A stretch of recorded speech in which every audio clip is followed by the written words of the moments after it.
The demons, according to the Church, personification of evil and the pedagogical function of fear.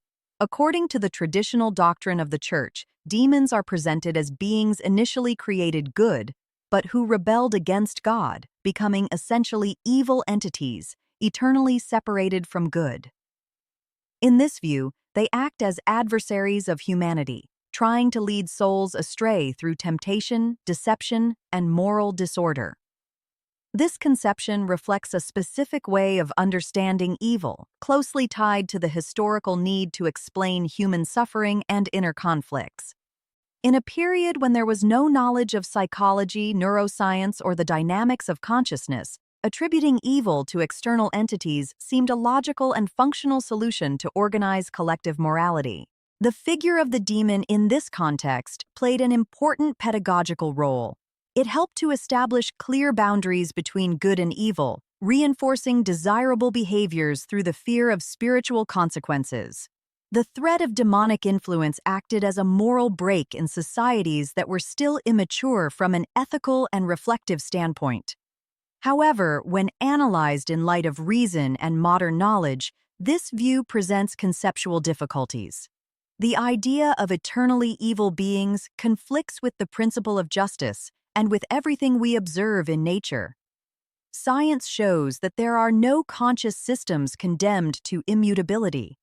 In biology, psychology, and human history itself, progress occurs through learning, adaptation, and continuous transformation. Spiritism respects the historical value of this conception, but proposes a reading more coherent with natural laws.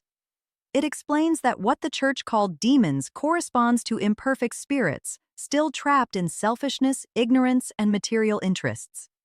These spirits are not evil by essence but by evolutionary stage, just as humanity has been in similar phases.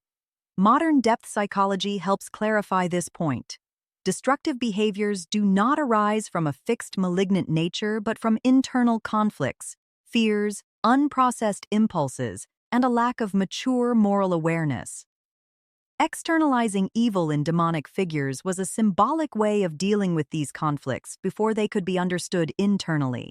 Another important aspect is that, in the Spiritist view, there is no irresistible influence. No spirit, no matter how backward it may be, has absolute power over another. Influence occurs through affinity of thoughts and emotions.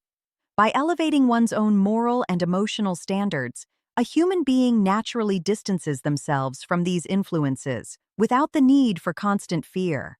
Thus, understanding demons according to the Church within its historical context allows for the recognition of their educational function without perpetuating fear as the foundation of spirituality.